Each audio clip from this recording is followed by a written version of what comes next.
குருவடிகளே சரணம். Hello friends and viewers, எல்லாருக்கும் வணக்கம். 14 சித்தர்கள் பாடல் வரிசையில் இப்போ நம்ம பார்க்க போற பாடல் கொங்கண நாயனார் அவர்களுடைய பாடல்கள். இவருடைய பாடல்கள் கும்மி பாடல்கள் மாதிரி இருக்கும். அங்க இப்ப வீடியோக்குள்ள போலாம். முதலாவது பாடல், கல்வி நிறை வாழை பெண் காதலி என்று ஓதுகின்ற செல்வியின் மேல் கும்மி தன்னை செப்புதற்கே நல் விசய நாதனின் சொல் வேதனஞ்சு போதன் மிஞ்சி மானக்கன் பாதம் வஞ்ச நெஞ்சினில் வைப்போம். இதுதாங்க அந்த பாடல். வாழைப்பெண் அப்படின்னா பாலா என்னும் பெண், நல் விசயநாதன் அப்படின்னா கொங்கணரின் குருதேவர், வேதன் அப்படின்னா பிரம்மன், போதன் அப்படின்னா போதிப்பவன் அதாவது குரு, மிஞ்சி அப்படின்னா புகழ் பெற்ற, மான அப்படின்னா மதிப்பிற்குரிய, கஞ்சம் அப்படின்னா பொன், தாமரை அப்படின்னு சொல்லலாம். சோ இந்த பாட்டோட பொருள் என்ன அப்படின்னா, கல்வி நிறைந்த வாழை பெண்ணாகிய யோகி தம் காதலி என்று கூறப்படும் குமரியின் மேல் கும்மி பாட்டை சொல்வதற்கே நல்ல விசயநாதன் எனப்படும் பிரம்மாவும் பயப்படும் அறிவுடையவனின் புகழ் மிக்க மதிப்பிற்குரிய பொன் போன்ற திருவடிகளை வஞ்சமான நெஞ்சில் வைத்து போற்றுவோமாக அப்படின்னு சொல்லியிருக்காரு. இதுதாங்க இந்த பாட்டோட பொருள். அடுத்தது பாடல் 2, விநாயகர் துதி. சக்தி சடாதாரி வாழை பெண்ணாம் அந்த உத்தமி மேல் கும்மி பாட்டுரைக்க வித்தை கோதவிய ஒற்றை கொம்பாம் வாழை சித்தி விநாயகன் காப்பாமே. இதுதாங்க அந்த பாடல். சடாதரி அப்படிங்கிறது சக்தியின் பிள்ளை பருவ பெயர், வித்தை அப்படின்னா கல்வி. சோ இந்த பாட்டோட பொருள் என்ன அப்படின்னா, பராசக்தி ஆகிய சடையை உடைய வாழை பெண்ணாகிய அந்த உத்தமி மேல் கும்மி பாட்டை பாட கல்விக்கு உதவிய ஒற்றை கொம்பை உடையவரான வாழை சித்தி விநாயகன் காப்பாம் அப்படின்னு சொல்லியிருக்காருங்க. இதுதாங்க இந்த பாட்டோட பொருள். அடுத்தது பாடல் 3, சரஸ்வதி துதி. சித்தர்கள் போற்றிய வாழை பெண்ணாம் அந்த சக்தியின் மேல் கும்மி பாட்டுரைக்க தத்தமித்தோம் என ஆடும் சரஸ்வதி பத்தினி பொற்பதம் காப்பாமே. இதுதாங்க அந்த பாடல். தத்தமித்தோம் அப்படிங்கிறது ஒலி குறிப்பு, பொற்பதம் அப்படின்னா பொன் போன்ற திருவடிகள். சோ இந்த பாட்டோட பொருள் என்ன அப்படின்னா, சித்தர்கள் யாவரும் போற்றிய வாழை பெண் மேல் கும்மி பாட்டை பாட தத்தமித்தோம் என ஆடும் கலைமகளாகிய சரஸ்வதி ஆகிய பத்தினியின் பொன்னான திருவடிகள் காப்பாம் அப்படின்னு சொல்லியிருக்காரு. இதுதாங்க இந்த பாட்டோட பொருள். அடுத்தது பாடல் 4, சிவபெருமான் துதி.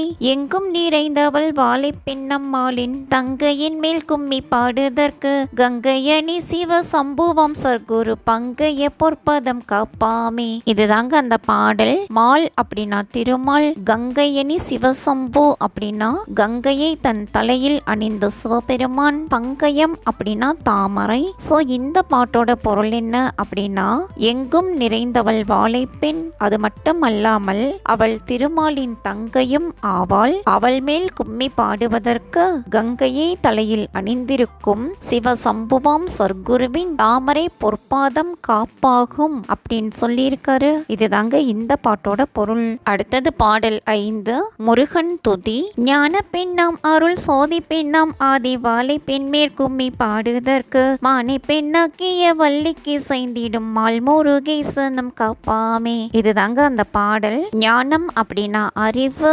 முருகேசன் அப்படின்னா முருக பெருமான். சோ இந்த பாட்டோட பொருள் என்ன அப்படின்னா, அறிவு பெண்ணாகவும் அருள் சோதி பெண்ணாகவும் வாழை பெண்ணாகவும் இருப்பவள் மேல் கும்மி பாடுவதற்கு மானாக தோன்றிய வள்ளியை மணந்த முருகபெருமான் காப்பாம் அப்படின்னு சொல்லியிருக்காரு. இதுதாங்க இந்த பாட்டோட பொருள். அடுத்தது பாடல் 6, திருமால் துதி. ஆண்டி பெண்ணாம் ரச பாண்டி பெண்ணாம் வாழை அம்பிகை மேல் கும்மி பாடுதற்கு காண்டிபனம் பனி பூண்டவன் வைகுந்தம் ஆண்டவன் பொற்பதம் காப்பாமே. இதுதாங்க இந்த பாடல். காண்டீபன் அப்படின்னா அர்ஜுனன், வைகுந்தம் ஆண்டவன் அப்படின்னா திருமால். சோ இந்த பாட்டோட பொருள் என்ன அப்படின்னா, ஆண்டிகள் வணங்கிடும் தெய்வமாகவும் அரசர்கள் வணங்கிடும் தெய்வமாகவும் திகழும் வாழை அம்பிகை மேல் கும்மி பாடுவதற்கு காண்டீபனாகிய அர்ஜுனனின் பணியை ஏற்ற வைகுந்தம் ஆள்பவனாகிய திருமாலின் பொன்னான திருவடிகள் காப்பு அப்படின்னு சொல்லியிருக்காரு. இதுதாங்க இந்த பாட்டோட பொருள். அடுத்தது பாடல் 7, நந்தீசர் துதி. அந்தரி சுந்தரி வாழை பெண்ணாம் அந்த அம்பிகை மேல் கும்மி பாடுதற்கு சிந்தையில் முந்தினல் விந்தைய முந்தையாய் வந்திடும் நந்தீசர் பொற்பதம் காப்பாமே. இதுதாங்க இந்த பாடல். அந்தரி அப்படின்னா வானில் இருப்பவள், சுந்தரி அப்படின்னா அழகு நிறைந்தவள், சிந்தை அப்படின்னா உள்ளம். ஸோ இந்த பாட்டோட பொருள் என்ன அப்படின்னா, வானில் இருப்பவளும் அழகானவளும் வாழை பெண்ணுமான அம்பிகை மேல் கும்மி பாடுவதற்கு சிந்தையில் முந்தி நல்ல புதுமையாய் வந்திடும் நந்தீஸ்வரின் பொன்னான திருவடிகள் காப்பாம் அப்படின்னு சொல்லியிருக்காரு. இதுதாங்க இந்த பாட்டோட பொருள். இனி பாடல்களுக்குள்ள போலாம். நூல் அப்படிங்கிற தலைப்புல பாடல்கள் ஆரம்பம். தில்லையில் முல்லையில் எல்லையுள் ஆடிய வல்லவள் வாழை பெண் மீதினிலே சல்லாப கும்மி தமிழ் பாட வரும் தொல்லை வீணை போக்கும் வாழை பெண்ணே. இதுதாங்க அந்த பாடல். முல்லை அப்படின்னா காடு, எல்லை அப்படின்னா பிரபஞ்ச எல்லை, சல்லாபம் அப்படின்னா இன்பம். காளி தேவியார் சிவபெருமானுடன் நடனம் ஆடியதை இங்க சொல்லி இருக்காரு. தொல்லை வினை அப்படின்னா முந்தைய பிறவி வினை. சோ இந்த பாட்டோட பொருள் என்ன அப்படின்னா, வாழை பெண்ணே தில்லையில் காட்டில் பிரபஞ்ச எல்லையில் ஆடிய வல்லவளாம் வாழை பெண் மீது இன்பமான கும்மி தமிழ் பாட வரும் என் முந்தைய பிறவி வினையை நீக்குவாயாக அப்படின்னு சொல்லியிருக்காரு. இதுதாங்க இந்த பாட்டோட பொருள். அடுத்தது பாடல் 9. மாதா பிதா கூட இல்லாமலே வெளி மண்ணும் விண்ணும் உண்டு பண்ணவென்று பேதை பெண்ணா முதல் வாழை பெண்ணால் என்று புகுந்தால் இந்த புவியடக்கம். இதுதாங்க இந்த பாடல். மாதா அப்படின்னா தாய், பிதா அப்படின்னா தந்தை, பேதை பெண் அப்படின்னா சிறு பெண், புவி அப்படின்னா உலகம். சோ இந்த பாட்டோட பொருள் என்ன அப்படின்னா, வாழை பெண்ணே இறைவனை போன்றே இவளுக்கும் பெற்றோர் இல்லை, மண் முதல் விண்வரையுள்ள பஞ்சபூதங்களையும் செய்ய வேண்டும் என்ற சிறு பெண்ணான இவளே முதலில் எல்லாம் செய்ய வந்தாள். அதனால் அனைத்து உலகங்களும் இவள் கையில் அடங்கின அப்படின்னு சொல்லியிருக்காரு. இதுதாங்க இந்த பாட்டோட பொருள். அடுத்தது பாடல் 10. வேதமும் பூதமும் உண்டானதுவும் வெளி விஞ்ஞான சாத்திரமானதுவும் நாதமும் கீதமும் உண்டானதுவும் வழி நான் சொல்ல கேளடி வாழை பெண்ணே. இதுதாங்க இந்த பாடல். வெளி அப்படின்னா வெட்ட வெளி, நாதம் அப்படின்னா ஒளி, கீதம் அப்படின்னா இசை. சோ இந்த பாட்டோட பொருள் என்ன அப்படின்னா, வாழை பெண்ணே வேதங்கள் பஞ்சபூதங்கள், வெளியில் விஞ்ஞானம் சாத்திரம் நாதம் கீதம் எல்லாம் வாழையால் வந்தது என்று நான் சொல்ல கேட்பாயடி அப்படின்னு சொல்லியிருக்காரு. இதுதாங்க இந்த பாட்டோட பொருள். அடுத்தது பாடல் 11. முந்த சேகங்களும் உண்டானதும் முதல் தெய்வமும் தேவரும் உண்டானதும் விந்தையாய் வாழை உண்டானதுவும் ஞான விளக்கம் பாரடி வாழை பெண்ணே. இதுதாங்க இந்த பாடல். முந்த அப்படின்னா முன்பு, செகங்கள் அப்படின்னா உலகங்கள். சோ இந்த பாட்டோட பொருள் என்ன அப்படின்னா, வாழை பெண்ணே முன்பு உலகங்கள் உண்டானதும் முதல் தெய்வமானதும் தேவர்கள் வந்ததும் அதிசயமாய் வாழையாக இவள் வெளிப்பட்டதும் ஞான விளக்கம் என அறிவீராக அப்படின்னு சொல்லியிருக்காரு. இதுதாங்க இந்த பாட்டோட பொருள். இப்போ நம்ம பார்க்க போற பாடல் 12. அரிக்கு முந்தினது அவ்வெழுத்தாம் பின்னும் அரிக்குள் நின்றதும் அஞ்செழுத்தாம் தரிக்கும் முந்தினது அஞ்செழுத்தாம் வாசிப்பாரிக்குள் நின்றதும் அஞ்செழுத்தாம். இதுதாங்க அந்த பாடல். அரி அப்படின்னா திருமால், வாசி அப்படின்னா பிராணாயாமா பயிற்சி, பரி அப்படின்னா குதிரை. இங்க மூச்சு காற்றை பத்தி சொல்லி இருக்காருங்க. சோ இந்த பாட்டோட பொருள் என்ன அப்படின்னா, திருமாலுக்கும் முந்தியது இவளுடைய எழுத்தாகும், பிறகு அவருக்குள் நின்றதும் ஐந்தெழுத்தாம், அனைத்தும் உண்டாக வந்ததும் ஐந்தெழுத்தாம், பிராணாயாமம் என்னும் குதிரைக்குள் நின்றதும் ஐந்தெழுத்தாம் அப்படின்னு சொல்லி இருக்காரு. இதுதாங்க இந்த பாட்டோட பொருள். அடுத்தது பாடல் 13. ஆதியில் ஐந்தெழுத்தாயினால் வாழை பெண் ஐந்தெழுத்தாம் என்று பேரானாள், நாதியின் ஊமை எழுத்திவள் தானல்ல ஞான வகை இவள் தானானாள். இதுதாங்க இந்த பாடல். ஆதியில் அப்படின்னா முதலில், ஊமை எழுத்து அப்படின்னா ஒலிக்காத எழுத்து. சோ இந்த பாட்டோட பொருள் என்ன அப்படின்னா, தொடக்கத்தில் இவளே ஐந்தெழுத்தாய் இருந்தால் வாழை பெண் என்பதே ஐந்தெழுத்தாகும், ஊமை எழுத்தாக இவள் இல்லை, இவள் ஞானம் உணர்த்துபவள் ஆவாள் அப்படின்னு சொல்லியிருக்காரு. இதுதாங்க இந்த பாட்டோட பொருள். அடுத்தது பாடல் 14. ஓமை எழுத்தே உடலாச்சு மற்றும் ஓம் என்றெழுத்தே உயிராச்சு, ஆமிந்தெழுத்தை அறிந்து கொண்டு விளையாடி கும்மி அடியுங்கடி. இதுதாங்க இந்த பாடல். ஆமிந்தெழுத்து அப்படின்னா ஊமை எழுத்தும் ஓம் என்ற எழுத்தும் சேர்ந்தது. சோ இந்த பாட்டோட பொருள் என்ன அப்படின்னா, ஊமை எழுத்தே உடலாக ஆயிற்று, ஓம் என்னும் எழுத்தே உயிராக ஆயிற்று, இப்படியாகும் இந்த எழுத்துக்களை அறிந்து கொண்டு விளையாடி கும்மி அடிப்பீராக அப்படின்னு சொல்லியிருக்காரு. இதுதாங்க இந்த பாட்டோட பொருள். அடுத்தது பாடல் 15. சிகம் படைத்ததும் அஞ்செழுத்தாம் பின்னும் சீவன் படைத்ததும் அஞ்செழுத்தாம், ஊகம் முடிந்ததும் அஞ்செழுத்தாம் பின்னும் உற்பனமானதும் அஞ்செழுத்தாம். இதுதாங்க அந்த பாடல். சிகம் அப்படின்னா உலகம், சீவன் அப்படின்னா உயிர், உற்பன்னம் அப்படின்னா உண்டானது. சோ இந்த பாட்டோட பொருள் என்ன அப்படின்னா, உலகத்தை படைத்ததும் உயிரை படைத்ததும் யுகம் முடிந்ததும் மீண்டும் அனைத்தும் உண்டானதும் 5 எழுத்துக்களாலே ஆகும் அப்படின்னு சொல்லியிருக்காரு. இதுதாங்க இந்த பாட்டோட பொருள். அடுத்தது பாடல் 16. சாத்திரம் பார்த்தாலும் தானும் என்ன, வேதம் தானுமே பார்த்திருந்தாலும் என்ன, சூத்திரம் பார்த்தல்லோ ஆள வேணும், அஞ்சு சொல்லை அறிந்தல்லோ காண வேணும். இதுதாங்க அந்த பாடல். இந்த பாட்டோட பொருள் என்ன அப்படின்னா, சாத்திரம் பார்த்தலும் வேத விதிப்படி பார்த்தலும் அனைத்திற்கும் ஆதாரம் பார்த்துதான் எதையும் செய்ய வேண்டும், அதன்படி 5 எழுத்தை அறிந்தே எல்லாம் காண வேண்டும் அப்படின்னு சொல்லி இருக்காரு. இதுதாங்க இந்த பாட்டோட பொருள். அடுத்தது பாடல் 17. காணாது கிட்டாதே எட்டாதே அஞ்சில் காரியமில்லை என்று நினைத்தால், காணாதும் காணலாம் அஞ்செழுத்தால் அதில் காரியம் உண்டு தியானம் செய்தால். இதுதாங்க அந்த பாடல். காரியம் அப்படின்னா செயல். சோ இந்த பாட்டோட பொருள் என்ன அப்படின்னா, அஞ்செழுத்தால் எதுவும் இயலாது என்று எண்ணினால் எதுவும் காணாது கிட்டாது எட்டாது, அஞ்செழுத்தை தியானம் செய்தால் அனைத்து செயலும் உண்டு, காணாததையும் காண முடியும் அப்படின்னு சொல்லியிருக்காரு. இதுதாங்க இந்த பாட்டோட பொருள். அடுத்தது பாடல் 18.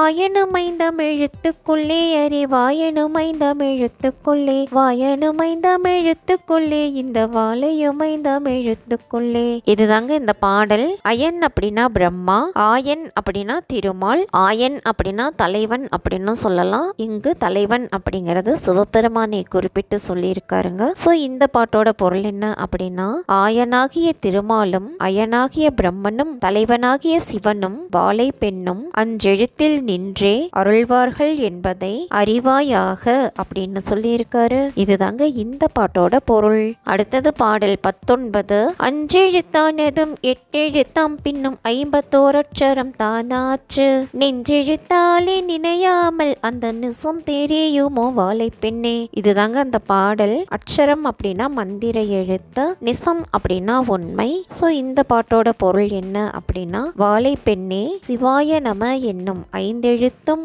ஓம் நமோ நாராயணா என்னும் 8 எழுத்தும், வடமொழி மந்திர எழுத்துக்கள் 51 தமக்குள் ஆற்றல் பெற்று படிப்படியாக வளர்ந்தனவாம். இவற்றை மனதால் மௌனமாக உச்சரிப்பதால் தான் இந்த சக்தி, அதாவது ஆற்றல் என்பதை அறிவீராக அப்படின்னு சொல்லியிருக்காரு. இதுதாங்க இந்த பாட்டோட பொருள். அடுத்தது பாடல் 20. ஏய்க்கு தேய்க்கு தஞ்செழுத்து வகை எட்டி பிடித்துக்கொள் 2 எழுத்தை, நோக்கிக்கொள் வாசியை மேலாக வாசி நிலையை பாரடி வாளை பெண்ணே. இதுதாங்க இந்த பாடல். ஏய்க்கும் அப்படின்னா ஏமாற்றம், 2 எழுத்து அப்படின்னா ஓம் என்பது, வாசி அப்படின்னா பிராணாயாமம். சோ இந்த பாட்டோட பொருள் என்ன அப்படின்னா, வாளை பெண்ணே 5 எழுத்து என ஏமாற்றுகின்ற நம்மை இவை யாவுமே 2 எழுத்தில் அடக்கம், அந்த 2 எழுத்து ஓம் என்பதாகும். இதை கூறும்போது பிராணாயாமத்தையும் கூடவே செய்ய வேண்டும், அதிக நேரம் மூச்சு காற்றையே கவனமாக கொள்ள வேண்டும் அப்படின்னு சொல்லியிருக்காரு. இதுதாங்க இந்த பாட்டோட பொருள். அடுத்தது பாடல் 21. சிதம்பர சக்கரம் தான் அறிவார் இந்த சீமையில் உள்ள பெரியோர்கள், சிதம்பர சக்கரம் என்றால் அதற்குள்ளே தெய்வத்தை அல்லோ அறிய வேணும். இதுதாங்க அந்த பாடல். சிதம்பர சக்கரம் அப்படின்னா திருவம்பல சக்கரம், சீமை அப்படின்னா நாடு. ஸோ இந்த பாட்டோட பொருள் என்ன அப்படின்னா, திருவம்பல சக்கரம் எனப்படும் சிதம்பர சக்கரத்தையே இந்த நாட்டு பெரியோர்கள் அறிவார்கள். அது வெறும் சக்கரம் அல்ல, அதற்குள் இறைவனை அன்றோ அறிய வேண்டும் அப்படின்னு சொல்லியிருக்காரு. இதுதாங்க இந்த பாட்டோட பொருள்.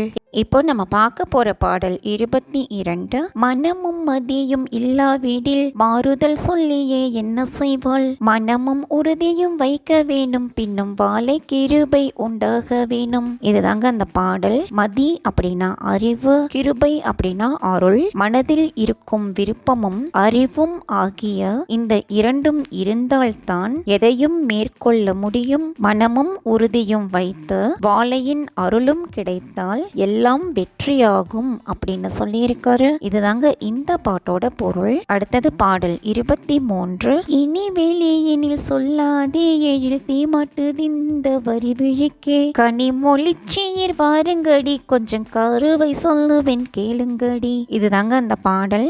கனிமொழிச்சீர் அப்படின்னா கனி போன்ற இனிமையான சொற்களை பேசும் பெண்கள். இந்த வரி படர்ந்த கண்ணில் தீயானது, அதாவது ஒளி பளிச்சிடும் கனி போன்ற இனிக்கும் சொற்களை பேசும் பெண்களே, இதன் உள்விவரம் சொல்கிறேன், வெளியே செல்லாதிருப்பீராக அப்படின்னு சொல்லியிருக்காரு. இதுதாங்க இந்த பாட்டோட பொருள். அடுத்தது பாடல் 24. ஊத்தை சடலம் என்றெண்ணாதே இதை உப்பிட்ட பாண்டம் என்றெண்ணாதே பார்த்த பேருக்கே ஊத்தை இதை பார்த்து கொள்வொன்றன் உடலுக்குள்ளே. இதுதாங்க இந்த பாடல். ஊத்தை சடலம் அப்படின்னா அசுத்தமான உடல். இந்த உடலை வெறும் அசுத்தமான தசை கொழுப்பு என்று எண்ணாதே, உப்புக்களால் ஆன ஒரு பொருள் என்று எண்ணாதே. இவ்வுடலில் யோக பயிற்சியின் மூலம் இறைவனை கண்டவர்களுக்கு இதில் அசுத்தம் இல்லை, எனவே இதை முயன்று பார்ப்பாயாக அப்படின்னு சொல்லியிருக்காரு. இதுதாங்க இந்த பாட்டோட பொருள். அடுத்தது பாடல் 25. உச்சிக்கு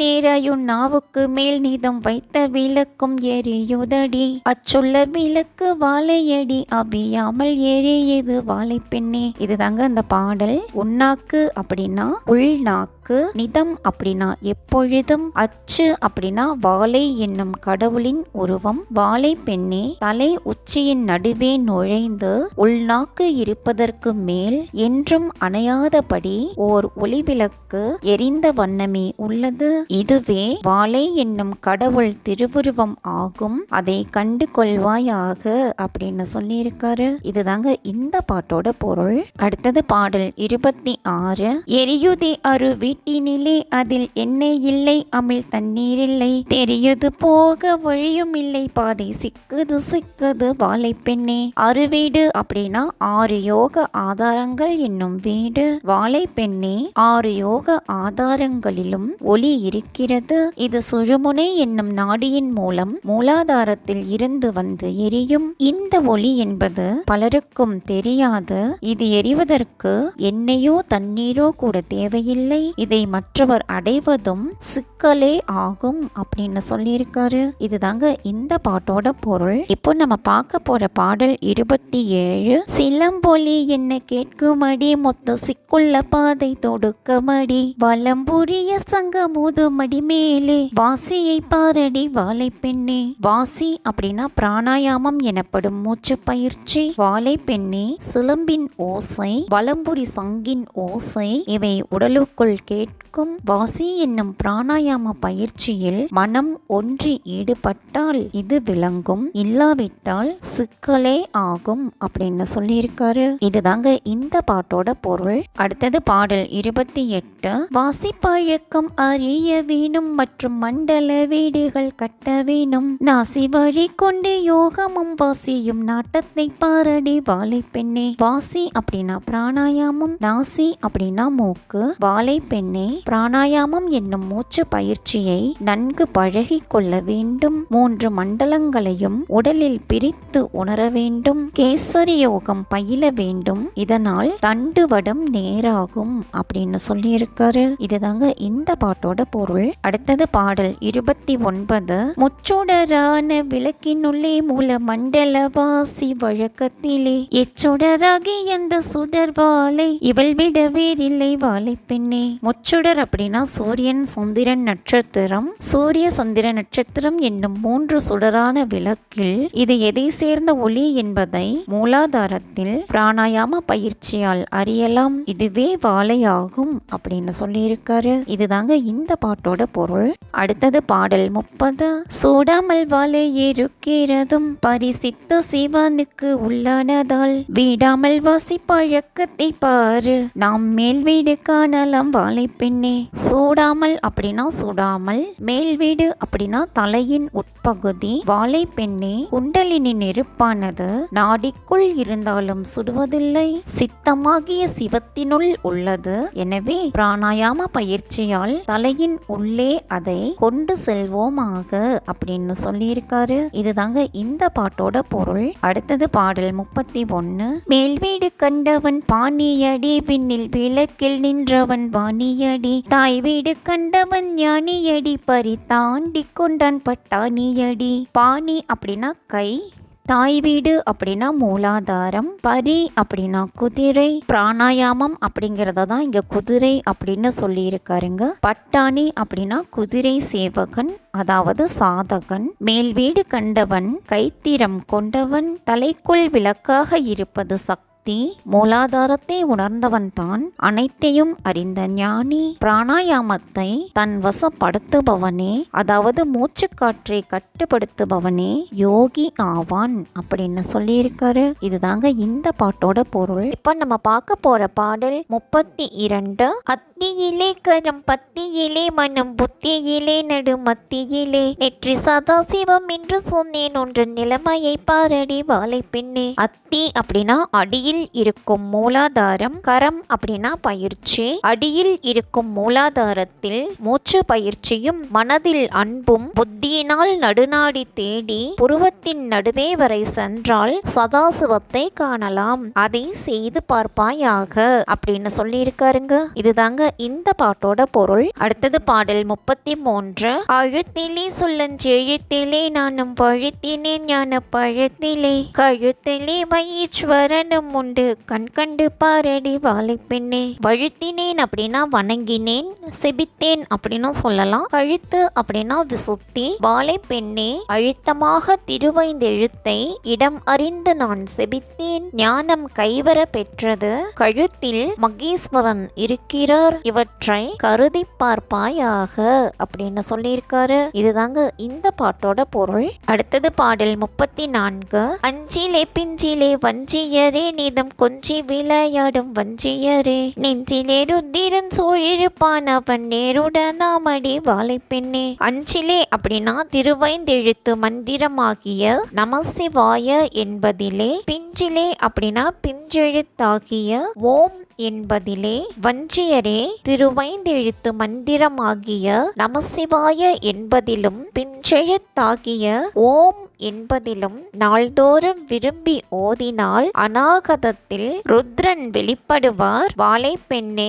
இதை நேர்ந்து அறிவாயாக அப்படின்னு சொல்லியிருக்காரு. இதுதாங்க இந்த பாட்டோட பொருள். அடுத்தது பாடல் 35. தொந்தியிலே நடு பந்தியிலே திடு சிந்தையிலே முந்தி ஒன்றனுடன் உந்தியில் விஷ்ணுவும் தாமிருப்பார் இதை உண்மையாய் பாரடி வாழை பெண்ணே. தொந்தி அப்படின்னா வயிறு, நட்பந்தி அப்படின்னா தொப்புள் நடுப்பகுதி, உந்தி அப்படின்னா தொப்புள். வாழை பெண்ணே, தொப்புள் இடைப்பகுதியில் உறுதியான சிந்தையில் முன்னதாக நினைவு கொண்டால் தொப்புளில் திருமால் இருப்பதை உண்மையாக அறிந்து கொள்ளலாம் அப்படின்னு சொல்லியிருக்காரு. இதுதாங்க இந்த பாட்டோட பொருள். அடுத்தது பாடல் 36.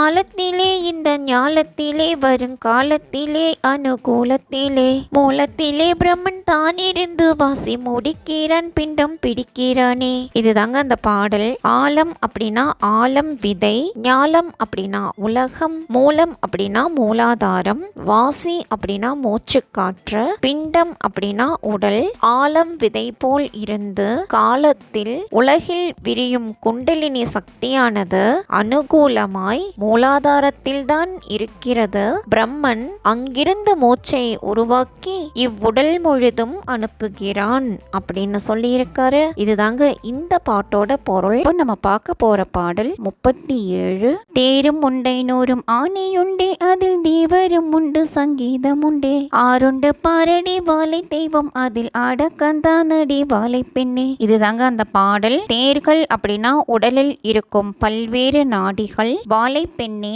நம் உடலில் 500 தேர்கள் உண்டு. அவை பெயராமல் உள்ளன. அவற்றில் தேவர்கள் ஆற்றல் வடிவில் வசிக்கின்றனர். உடலில் பலவித ஒலிகளும் கேட்கின்றன. இவை யாவுமே வாழை எனும் தெய்வத்தின் செயல். அவள் இவற்றில் அடங்கி இருக்கிறாள் என அறிவாயாக அப்படின்னு சொல்லியிருக்காரு. இதுதாங்க இந்த பாட்டோட பொருள். அடுத்தது பாடல் 38. 9 வாயுள்குள் கோட்டையுண்டே, அதில் உள்ளே நிலைக்காரர் 5 பேராம், அன்புடனே பரிகாரர்கள் 6 பேர், அடக்கம் தானடி வாழை பெண்ணே. இதாங்க அந்த பாடல். 9 வாயுள்குள் கோட்டை அப்படின்னா 9 துளைகளை கொண்ட இந்த உடல். பரிகாரர்கள் 6 பேர் அப்படின்னா 6 யோக ஆதாரங்கள். வாழை பெண்ணே, உடலில் 9 வாயில்கள் உள்ளன. இந்த உடல் ஒரு கோட்டையாகும். அதை காக்கும் நிலைக்காரர் 5 பேர். அவர்கள் பஞ்சபூதங்கள் ஆவார்கள். அதை சிறப்பிப்பது 6 யோக ஆதாரங்களே ஆகும். இவற்றுள் வாழையும் அடக்கம் அப்படின்னு சொல்லியிருக்காரு. இதுதாங்க இந்த பாட்டோட பொருள். அடுத்தது பாடல் 39. இந்த விதத்திலே தேகத்திலே தெய்வம் இருக்கையில் புத்தி கரிக்கையினால் சந்தோட வாழையை பாராமல் மனிதர் சாகிறதே தடி வாழை பெண்ணே. தேகம் அப்படின்னா உடல், புத்தி கரிக்கை அப்படின்னா புத்தி மழுங்குதல், சந்தோடம் அப்படின்னா மகிழ்ச்சி. வாழை பெண்ணே, இவ்வாறு உடலிலேயே இறைவன் குடியிருக்கும் போது புத்தி மழுங்கி மகிழ்ச்சிக்குரிய வாழை தெய்வத்தை கண்டு கொள்ளாமல் மனிதர்கள் வெறுமனே இறந்து போவது ஏன் அப்படின்னு கேட்டிருக்காரு. இதுதாங்க இந்த பாட்டோட பொருள். அடுத்தது பாடல் 40. நகர திட்டிப்பே ஆனதனால் வீடு வனவகர நயமாச்சு, உகர முச்சி சிரசாச்சு, இதை பாரடி வாழை பெண்ணே. சிரசு அப்படின்னா தலை, ஓம் அப்படின்னா மூலாதாரம், நா அப்படின்னா சுவாதிட்டானம், மா அப்படின்னா மணிப்பூரகம், சி அப்படின்னா அநாகதம், வா அப்படின்னா விசுத்தி, யா அப்படின்னா புருவமத்தி. வாழை பெண்ணே, ஓம் நமசிவாய என்னும் திருவைந்தெழுத்து என்பது மூலாதாரம் முதல் புருவத்தின் மத்தி வரை ஒவ்வொன்றாய் நிற்கும். அடியிலிருந்து இதை உறுதியாக செபித்தால் வானமாகிய விசுத்தியில் வகார இடம் இனிதில் கிடைக்கும். ஓம் என்பதில் உள்ள உகாரம் தலைவரை இந்த யோகத்தால் பரிசமாகும். அதாவது உச்சியில் மூலாதார ஒளி செல்லும் அப்படின்னு சொல்லியிருக்காரு. இதுதாங்க இந்த பாட்டோட பொருள். அடுத்தது பாடல் 41. பகரமானது ஓசையாச்சே, அந்த மகாரமானது கர்ப்பமாச்சே, சிகாரமானது மைகையாச்சே, இதை தெளிந்து பாரடி வாழை பெண்ணே. வகாரம் அப்படின்னா வா என்னும் எழுத்து, மகாரம் அப்படின்னா மா என்னும் எழுத்து, சிகாரம் அப்படின்னா சி என்னும் எழுத்து. வாழை பெண்ணே, வானத்துக்குரிய விசுத்தியால் அதாவது வகாரம் ஓசைக்கு உரியதாகும். மா என்ற எழுத்து தொப்புளில் அதாவது மணிப்பூரகத்தில் நிற்கும். இங்கு குண்டலினி சக்தி திரண்டு எழும். இதைத்தான் கர்ப்பம் அப்படின்னு சொல்லியிருக்காரு. சிகாரம் அநாகதம் என்னும் யோக ஆதாரம் ஆகும். இதை உபாசிக்க சமாதி யோகம் கைகூடும் அப்படின்னு சொல்லியிருக்காரு. இதுதாங்க இந்த பாட்டோட பொருள். இப்போ நம்ம பார்க்க போற பாடல் 42.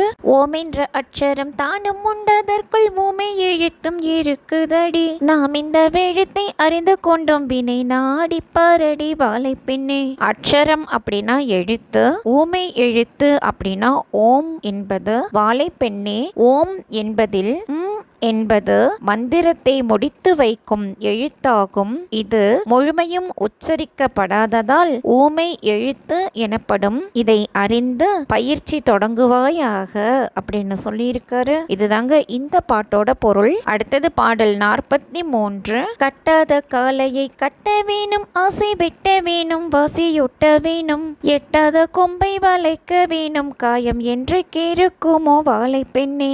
ஆசை வெட்டுதல் அப்படின்னா ஆசையை விடுதல், வாசி அப்படின்னா மூச்சுக்காற்று, எட்டாத கொம்பு அப்படின்னா உள்நாக்கு, காயம் அப்படின்னா உடல், வாழை பெண்ணே கட்டாமல் தன் விருப்பப்படி ஓடும் காளை மாட்டை போல் உந்திக்கு, அதாவது தொப்புள், அதற்கு மேல் ஒளி ஏறும், அதை தன் வசப்படுத்துவது என்பது கட்டுவதாகும். ஆசைகள் இன்றி மூச்சு பயிற்சியை நாடியில் ஓட்ட வேண்டும், உள்நாக்கை வளைத்து அதனுள் ஒளி காண வேண்டும். இவ்வாறு செய்து இறைநிலையை அடையாமல் வெறுமனே வாழ்வது வீணான வாழ்வாகும் அப்படின்னு சொல்லியிருக்காரு. இதுதாங்க இந்த பாட்டோட பொருள். அடுத்தது பாடல் 44.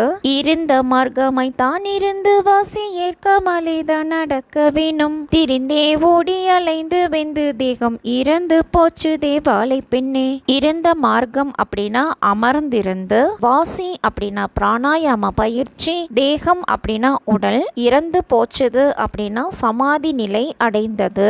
வாலை பெண்ணே பிராணாயாமம் என்னும் மூச்சு பயிற்சியை அமர்ந்தபடியே மெல்ல அடக்கி செய்ய வேண்டும். இதனால் உடல் முழுதும் காற்று பறந்து இறுதியில் சமாதி நிலை வாய்க்கும், உணர்வு அற்று போகும் அப்படின்னு சொல்லியிருக்காரு. இதுதாங்க இந்த பாட்டோட பொருள்.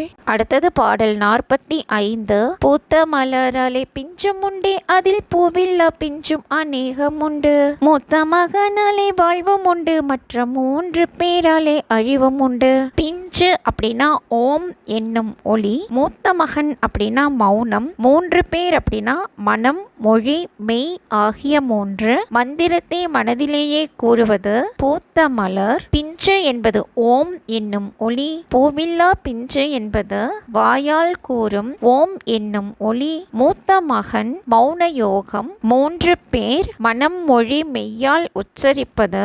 இதில் வாய் திறக்காமல் இருப்பதே சிறந்ததாகும் அப்படின்னு சொல்லியிருக்காரு. இதுதாங்க இந்த பாட்டோட பொருள். அடுத்தது பாடல் 46. கற்புள்ள மாதர் குலம் வாழ்க, நின்ற கற்பை அளித்தவரே வாழ்க, சிற்பரனை போற்றி கும்மியடி, குரு தற்பரனை போற்றி கும்மியடி. மாதர் குலம் அப்படின்னா பெண்கள் இனம், சிற்பரன் தற்பரன் அப்படின்னா இறைவன். கற்பு நிறைந்த பெண்கள் குலம் வாழ்க, அதை வழங்கிய இறைவன் வாழ்க.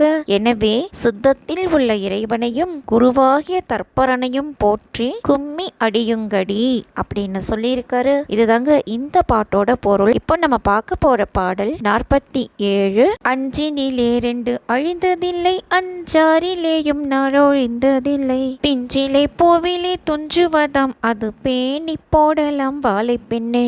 6 4 அப்படின்னா அநாகதம், பிஞ்சு அப்படின்னா ஓம் என்னும் எழுத்து, வாழை பெண்ணே 5 எழுத்து. சி வா என்பவை சிவனையும் சக்தியையும் கூறுவதால் அவை அழியமாட்டா. 6 4 என்பது அநாகதம், இதுவும் அழியாது. பிஞ்சாகிய ஓம் என்பதிலும் பூக்கள் 6 உணர்வு கொண்டு சமாதியை எய்தலாம் அப்படின்னு சொல்லியிருக்காரு. இதுதாங்க இந்த பாட்டோட பொருள். அடுத்தது பாடல் 48. கையில்லா குட்டையன் கட்டிக்கிட்டான், 2 காலில்லா நெட்டையன் முட்டிக்கிட்டான், ஈயில்லா தேனேடு துண்டு விட்டான், அது இனிக்கிதில்லையே வாழை பெண்ணே. கையில்லா குட்டையன் அப்படின்னா இயமம் நியமம் பயிற்சி பெறாதவர்கள். காலில்லா நெட்டையன் அப்படின்னா பிராணாயாம பயிற்சியை நீண்ட நேரம் செய்பவன். ஈயில்லா தேன் அப்படின்னா யோகத்தால் சுரக்கும் அமுதம். வாழை பெண்ணே இயமம் நியமம் பின்பற்றாதவர் குறைந்த பயனையை பெறுவார்கள். பிராணாயாம பயிற்சி செய்யாமல் எந்த ஒரு யோகமும் எவ்வளவு நேரம் செய்தாலும் அது இறைவனை அடைய உதவாது. இவை பெற்ற பிறகுதான் யோகத்தால் அமுதம் சுரக்கும், அதை எடுத்து அனுப்புவதிலும் கடவுள் அருளாலேயே தொடர்பு வரும் அப்படின்னு சொல்லியிருக்காரு. இதுதாங்க இந்த பாட்டோட பொருள்.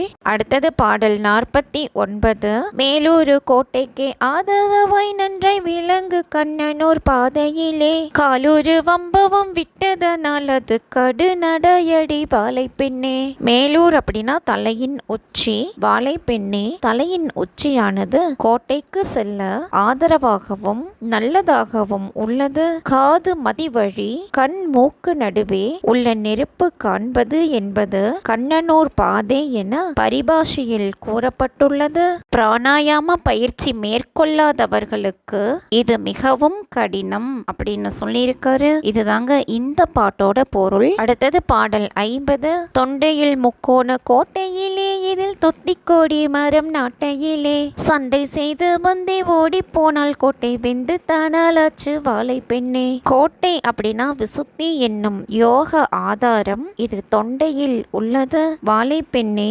விசுத்தியினுள் ஒரு முக்கோணம் அடையாளமாக உள்ளது. அதை துளைத்து கொண்டு சுழுமுனை நாடியானது மேல் செல்வதே கொடிமரம் நாட்டுவது என்று பரிபாஷையால் சொல்லப்பட்டது. அப்போது தடையாக இருந்த மாயை என்னும் பெண் போரிட்டு மறைந்தால் இதனால் அந்த விசுத்தி என்னும் ஆதாரம் அதாவது கோட்டை கைவசம் ஆனது அப்படின்னு சொல்லியிருக்காரு. இதுதாங்க இந்த பாட்டோட பொருள். அடுத்தது பாடல் 51. ஆசை வலைக்குள் அகப்பட்டதும் வீடு அப்போதே விந்தி அழிந்திட்டதும் பாசவலை வந்து மூடியதும் வாழை பாதத்தை போற்றடி வாழை பெண்ணே. வீடு அப்படின்னா உடல், பாதம் அப்படின்னா திருவடி. வாழை பெண்ணே ஆசை என்னும் வலையில் அகப்பட்டதால் உடல் முழுவதும் இறைவனை அடைய உதவும் யோக முயற்சியில் தோற்றுவிடும். அதுபோல் பாச வலையும் வந்து மூடினால் வாழை என்னும் சக்தியின் திருவடிகளை வணங்குவாயாக அப்படின்னு சொல்லியிருக்காரு. இதுதாங்க இந்த பாட்டோட பொருள். இப்போ நம்ம பார்க்க போற பாடல் 52.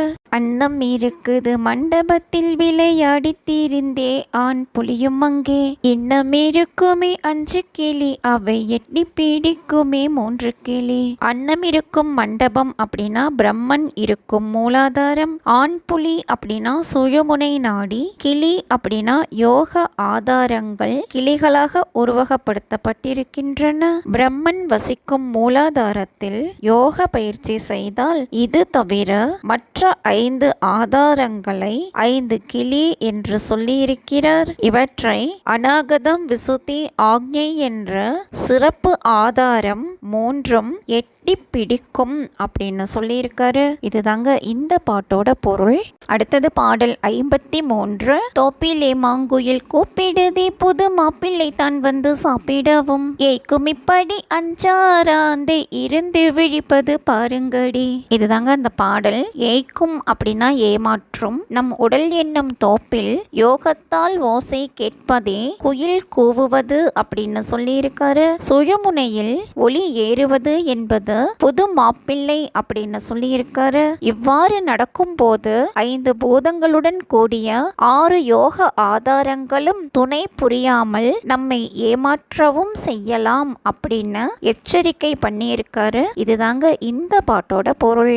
அடுத்தது பாடல் 54. மீனும் இருக்குது தூரணியில் இதை மேய்ந்து திரியும் கலசாவல் தேனும் இருக்குது போறையிலே உன்னத்தை விட்டதில்லையே வாழை பெண்ணே. களம் அப்படின்னா 12, சாவல் அப்படின்னா சேவல், தேன் அப்படின்னா அமிர்தம், தூரணி அப்படின்னா நாடி, மீன் அப்படின்னா ஒளி. இந்த ஒளியானது உச்சியில் 12 விரல் உயரும் போது அமிர்தமானது உடல் முழுதும் பரவும். அது தெவிட்டாத தன்மை உடையது அப்படின்னு சொல்லியிருக்காரு. இதுதாங்க இந்த பாட்டோட பொருள். அடுத்தது பாடல் 55. காகம் இருக்குது கொம்பிலேதான் கதை சாவில் இருக்குது தெம்பிலேதான் பார்க்கவே தூரம் இல்லை இது ஞானம் பார்த்ததால் தெரியுமே வாழை பெண்ணே. சாவல் அப்படின்னா சேவல், தெம்பு அப்படின்னா முயற்சி.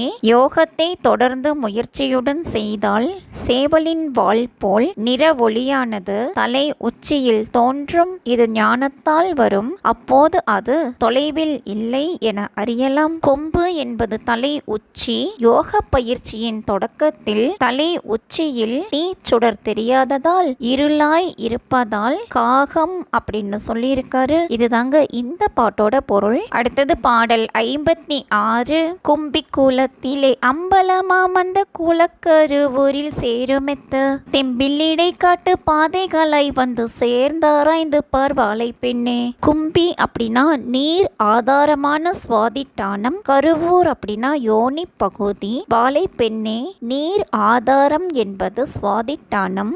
இதிலிருந்து மார்பில் அம்பலமான மன்றத்தை அடைக.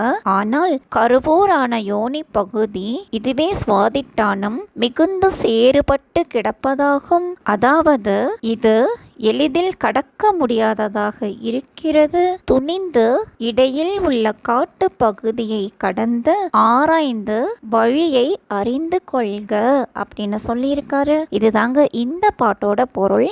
இப்போ நம்ம பார்க்க போற பாடல் 57. பண்டுமே ஆழ கிணற்றுக்குள்ளே 2 கெண்டை இருந்து பகட்டுதடி. கண்டிருந்தும் அந்த காக்கையுமே அஞ்சி கழுகு கொன்றது பாருங்கடி.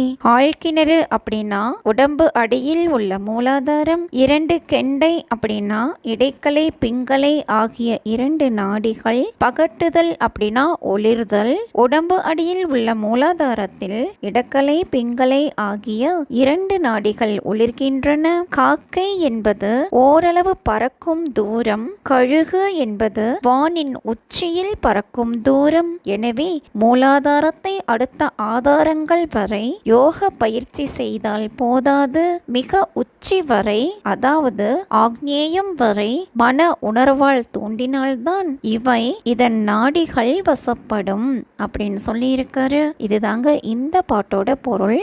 அடுத்தது பாடல் 58. ஆற்றிலே 5 முதலையடி அரும் புற்றிலே 2 கரடியடி. கூற்றனும் 3 குருடனடி பாசம் கொண்டு பிடிக்கிறான் வாழை பெண்ணே. கூற்றன் அப்படின்னா யமன். சுழுமுனை நாடியில் தொடர்ந்து ஒளி போவது 6 என்று கூறப்பட்டுள்ளது. அது பஞ்சபூத கலப்பு ஒளி என்பதால் 5 முதலை என அறிய வேண்டும். யமபயம் வராது என்பதால் முக்காலமும் குருடன் என்று அறிய வேண்டும். பாசத்தால் பிடிப்பவன் யமன் அப்படின்னு சொல்லியிருக்காரு. இதுதாங்க இந்த பாட்டோட பொருள். அடுத்தது பாடல் 59. முட்டையிடுகுது ஒரு பறவை, முட்டை மோசம் பண்ணுது ஒரு பறவை. வட்டமிட்டாரூர் கன்னியில் 2 மானும் தவிக்குது வாழை பெண்ணே. கன்னி அப்படின்னா வலை. யோக சித்திக்கு முயலும் உணர்வு ஒன்றை முட்டை என்றும் அதை தடுப்பதற்கான மாயையை பறவை என்றும் உருவகம் செய்துள்ளார். இடைக்கலை பிங்களை என்ற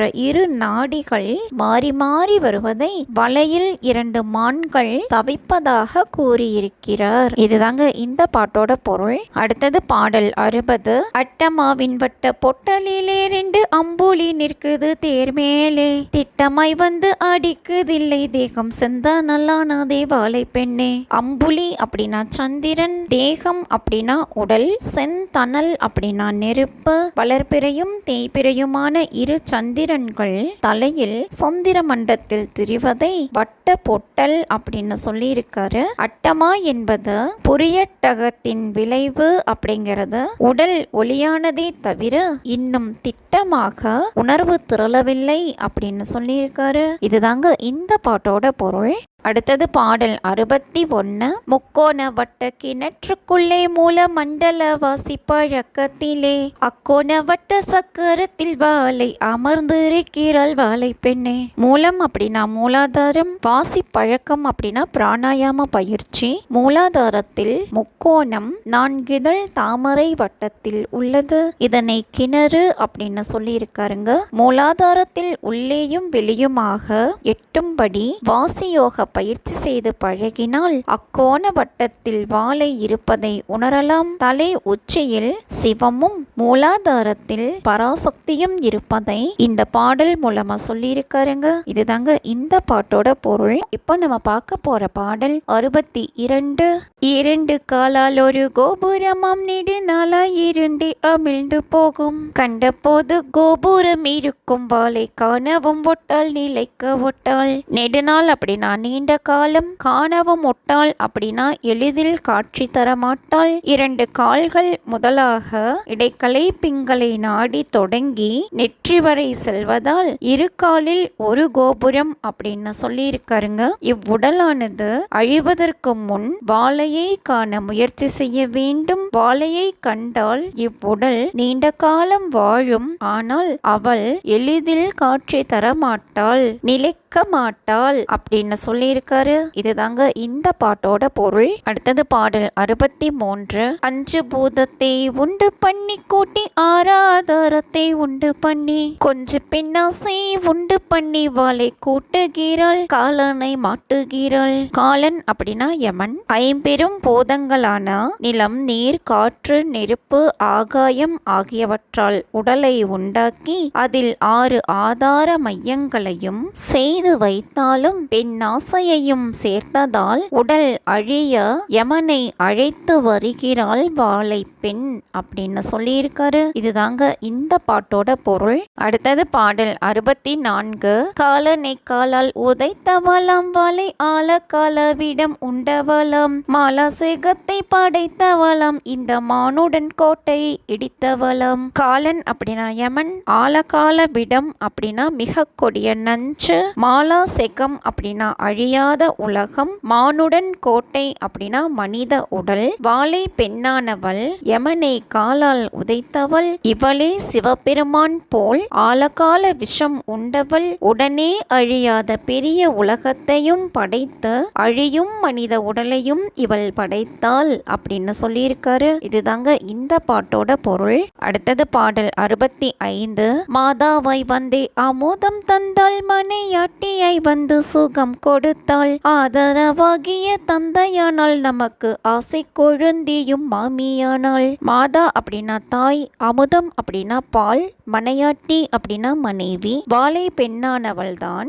தாயாக வந்து பால் கொடுத்தாள், மனைவியாகி உடல் சுகம் கொடுத்தாள், தங்கையாக வந்து ஆதரவு தந்தாள், அவளே கொழுந்தியும் மாமியும் ஆனாள். அனைத்து பெண் வடிவங்களும் பராசக்தியே அப்படின்னு இந்த பாடல் மூலமா சொல்லியிருக்காரு. இதுதாங்க இந்த பாட்டோட பொருள்.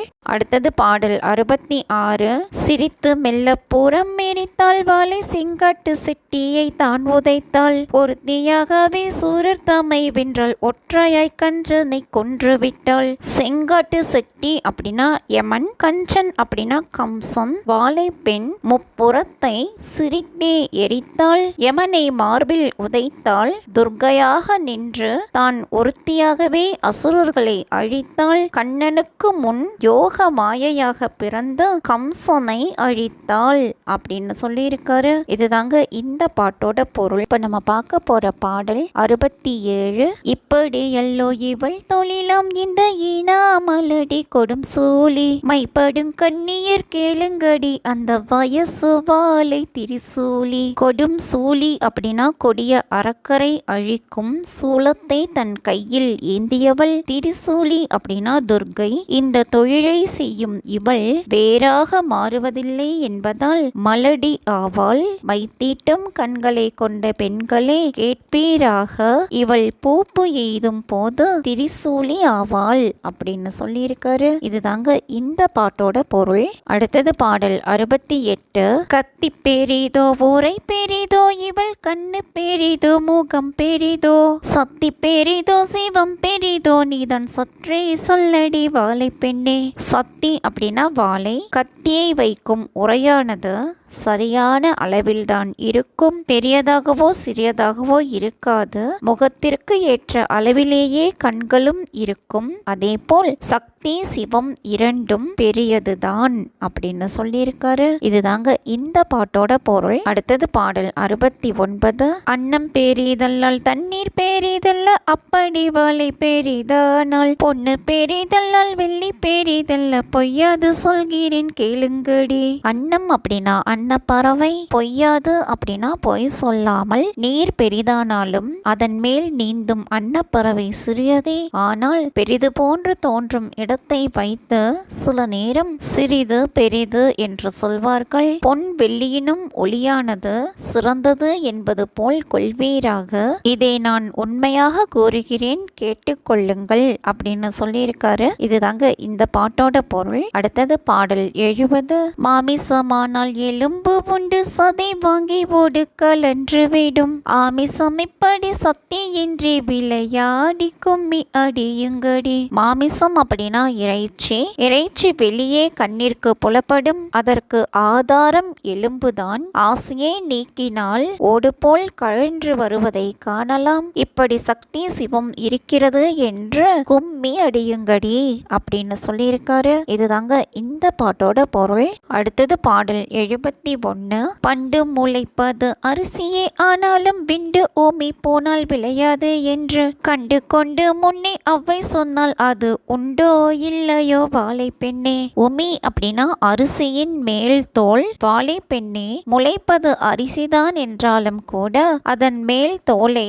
அதாவது உமியை எடுத்து விட்டால் அரிசி முளைக்காது என்று அவ்வை அறிந்து கூறினாள். அதுபோல் ஒன்றிற்கு கீழானதும் துணையாகும். இவ்வாறு இருக்க சக்தி பெரிதா சிவம் பெரிதா என்று வாதிடுவது தேவையற்றது ஆகும் அப்படின்னு சொல்லியிருக்காரு. இதுதாங்க இந்த பாட்டோட பொருள். இப்ப நம்ம பார்க்க போற பாடல் 72. மண்ணும் இல்லாமலே விண்ணும் இல்லை, கொஞ்சம் வாசம் இல்லாமலே பூவும் இல்லை, பெண்ணும் இல்லாமலே ஆணும் இல்லை, இது பேணி பாரடி வாழை பெண்ணே. பேணி அப்படின்னா நன்கு சிந்தித்த, மண் இல்லாவிட்டால் வானம் இல்லை, அதுபோல் சிறிதாவது மனம் இல்லாமல் எந்த மலருமே இல்லை, அதே போல் பெண் இல்லாமல் ஆண் இல்லை, வாழை பெண்ணே இதை எண்ணி பார்ப்பாயாக அப்படின்னு சொல்லியிருக்காரு. இதுதாங்க இந்த பாட்டோட பொருள். அடுத்தது பாடல் 73. நந்தவனத்திலே சோதி உண்டு, நிலம் நித்திய பேருக்கு நில்லும் உண்டு, விந்தையாய் வாழையை பூசிக்க முன்னாளில் விட்ட கூரை வேணும் வாழை பெண்ணே. நந்தவனம் அப்படின்னா உடல், நிலம் நித்திய பேர் அப்படின்னா நிலத்தை நாள்தோறும் கண்காணிப்பவர். வாழை பெண்ணே, நம் உடலில் இறைவன் சோதியாக இருக்கிறார். நிலத்தை நாள்தோறும் கண்காணித்தவர்களுக்கே நெல் விளைச்சல் உண்டு.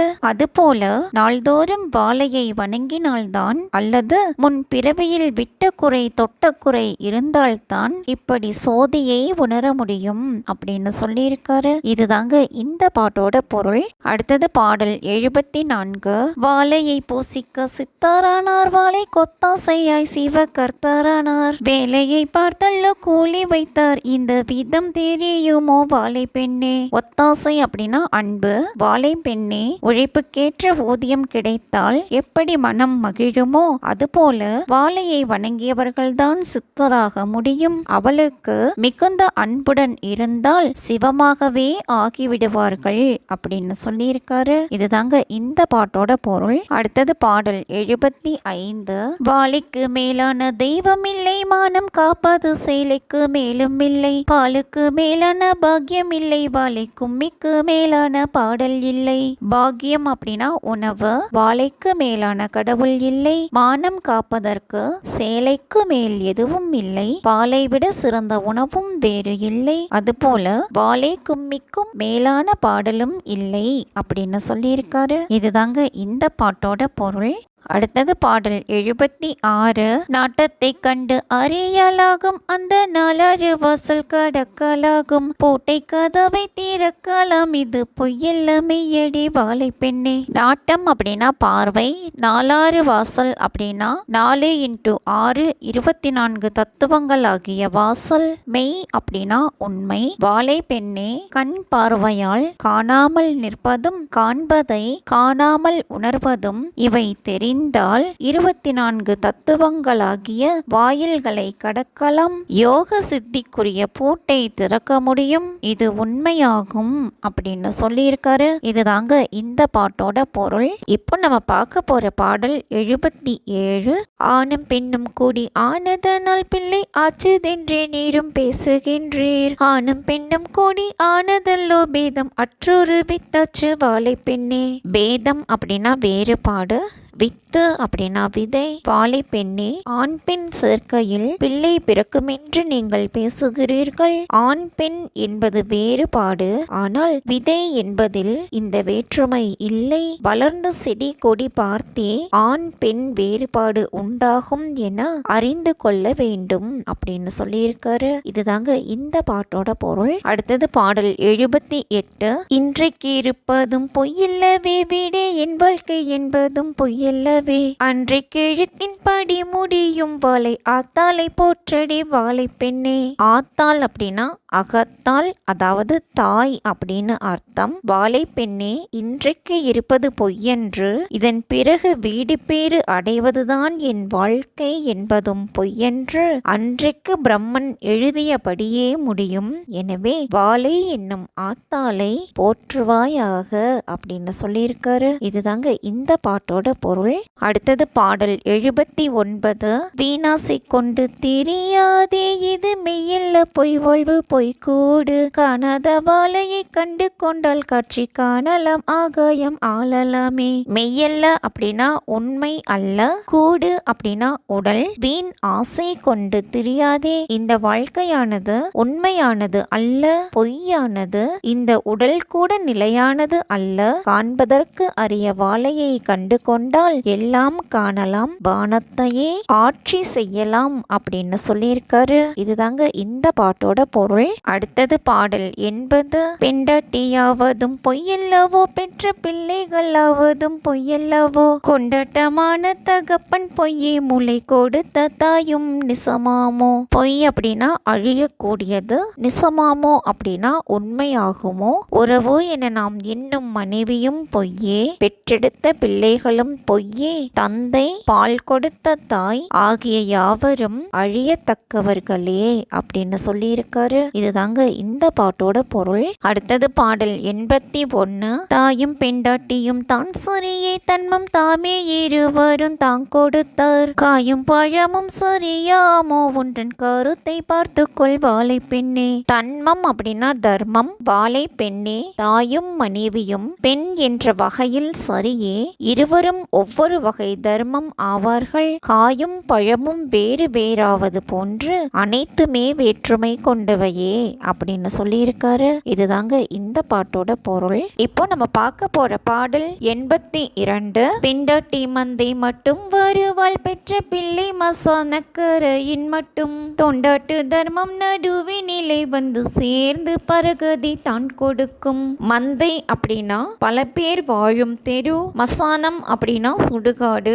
தொண்டாட்டு தர்மம் அப்படின்னா நடுவில் நாம் செய்த தர்மம், பரகதி அப்படின்னா வீடு பேரு. ஒருவர் இறந்த பிறகு தெருவரை மனைவியும் சுடுகாடு வரை பிள்ளையும் வருவார்கள். ஆனால் நாம் செய்த தர்மமோ வீடு பேரு அடையும் வரை பயன் தரும் அப்படின்னு சொல்லியிருக்காரு. இதுதாங்க இந்த பாட்டோட பொருள். அடுத்தது பாடல் 83. பாகியமும் மகள் போகியமும் ரச போகியமும் வந்த தானாக்கால், சீக்கிரம் தர்மம் செய்ய வேண்டும் கொஞ்சம் திருப்பணிகள் முடிக்க வேண்டும். ராசபோகியம் அப்படின்னா அரச வாழ்வு, தர்மம் அப்படின்னா அறம், திருப்பணிகள் அப்படின்னா கோவில் பணிகள். வாழை பெண்ணே நற்பேற்றால் பொருளும் பெண்ணுக்கு செய்யும் மன உறவும் அரசரால் பெறும் பணம் இவை ஒருவருக்கு வாய்த்தது என்றால் விரைந்து தர்மம் செய்ய வேண்டும், சிறிது திருப்பணிகளையும் செய்ய வேண்டும் அப்படின்னு சொல்லியிருக்காரு. இதுதாங்க இந்த பாட்டோட பொருள். அடுத்தது பாடல் 84. திருப்பணிகளை முடித்தோறும் செத்தும் சாகாத பேரில் ஒருவர் என்றும் என்றும் அருள் பொழிந்திடும் வேதத்திலே அவை அறிந்து சொன்னாலே வாழை பெண்ணே. திருப்பணிகள் அப்படின்னா கோவில் பணிகள். திருப்பணிகள் முழுமையும் செய்தவர்கள் இறந்தாலும் இரவாதவரே என்றும் அருள் பெற்றவர் என்றும் வேதத்தை அறிந்து கூறினால் வாழை பெண் அப்படின்னு சொல்லியிருக்காரு. இதுதாங்க இந்த பாட்டோட பொருள். அடுத்தது பாடல் 85. மெத்தைத்தானிலே படுத்திருந்து நாமும் மெல்லியரோடு சிரிக்கும் போது யுத்த காலன் வந்து தான் பிடித்தால் நாமும் செத்த சவமடி வாழை பெண்ணே. மெல்லியர் அப்படின்னா மென்மை பண்பு வாய்ந்த பெண்கள். காலன் அப்படின்னா யமன். சவம் அப்படின்னா பிணம். வாழை பெண்ணே, மெத்தையிட்டு சுகமாக படுத்திருந்தாலும் பெண்களுடன் அங்கே சிரித்திருந்தாலும் யமன் வருவான். அப்போது நாம் சவமே ஆவோம். உயிரோடு இருக்கும்போது சிற்றின்பத்தில் விருப்பம் கொள்ளாமல் யோகம் புரிந்து இறைவனை நாட வேண்டும் அப்படின்னு சொல்லியிருக்காரு. இதுதாங்க இந்த பாட்டோட பொருள். அடுத்தது பாடல் 86. ஏழை பணாதிகள் இல்லை என்றால் அவர்க்கு இருந்தால் அன்னம் கொடுக்க வேண்டும். நாளை என்று சொல்லலாகாதே என்று நான் மறை வேதம் முழங்குதடி. அன்னம் அப்படின்னா உணவு. நான் மறை அப்படின்னா 4 வேதங்கள். ஏழை எளியவர்கள், குருடர்கள், கால் ஊனமுற்றோர் முதலிய இயலாதவர்கள் வசதியில்லை என்ற போது அவர்களுக்கு நம்மிடம் இருக்கும் உணவை கொடுக்க வேண்டும். நாளை தருவதாக கூறாதே என்று 4 வேதங்களும் கூறுகின்றன அப்படின்னு சொல்லியிருக்காரு. இதுதாங்க இந்த பாட்டோட பொருள். இப்போ நம்ம பார்க்க போற பாடல் 87. பஞ்சை பனாதி அடியாதே அந்த பாவம் தொலைய முடியாதே. தஞ்சம் என்றோரை கெடுக்காதே யாருக்கும் வஞ்சனை செய்ய நினையாதே. தஞ்சம் அப்படின்னா அடைக்கலம். வறுமையில் வாடுபவர், ஆதரவு அற்றவர்களை அடிக்காதே. அந்த பாவம் வேறு எதனாலும் போகாது. அடைக்கலம் தேடி வருபவரை கெடுப்பதும் யாருக்கும் வஞ்சம் செய்வதும் நினைப்பதுவும் கூடாது அப்படின்னு சொல்லியிருக்காரு. இதுதாங்க இந்த பாட்டோட பொருள். அடுத்தது பாடல் 88. கண்டதும் கேட்டதும் சொல்லாதே கண்ணில் காணாத உத்தரம் வில்லாதே. பெண்டாட்டி குற்றது சொல்லாதே பெற்ற பிள்ளை கிளப்பம் கொடுக்காதே. உத்தரம் அப்படின்னா விசாரணை. வில்லாதே அப்படின்னா கூறாதே. இழப்பம் அப்படின்னா இழிவு. கண்ணால் பார்த்ததையும் காதால் கேட்டதையும் மற்றவர்களிடம் கூறாதே. கண்ணில் காணாததை விசாரணையில் தீர்ப்பாக கூறாதே. உனக்கு நேர்ந்த அவமானத்தை மனைவியிடமும் கூறாதே. தன் பிள்ளையை தானே இழித்து பேச கூடாது அப்படின்னு சொல்லியிருக்காரு. இதுதாங்க இந்த பாட்டோட பொருள். அடுத்தது பாடல் 89. சிவன் அடியாரை வேதியரை சில சீர்போல ஞான பெரியோரை மௌனமாகவும் வையாதே அவர் மனதை நோகவும் செய்யாதே. சீர்புல ஞானம் அப்படின்னா சிறப்பிற்குரிய புலமை ஞானம். சிவபெருமானின் அடியார்களை, வேதியர்களை, சிறப்புக்குரிய புலமை பெற்ற பெரியோரை மனதளவிலும் கூட வையாதே. அவர் மனம் புண்படியாக எதுவும் செய்யாதே அப்படின்னு சொல்லியிருக்காரு. இதுதாங்க இந்த பாட்டோட பொருள். அடுத்தது பாடல் 90.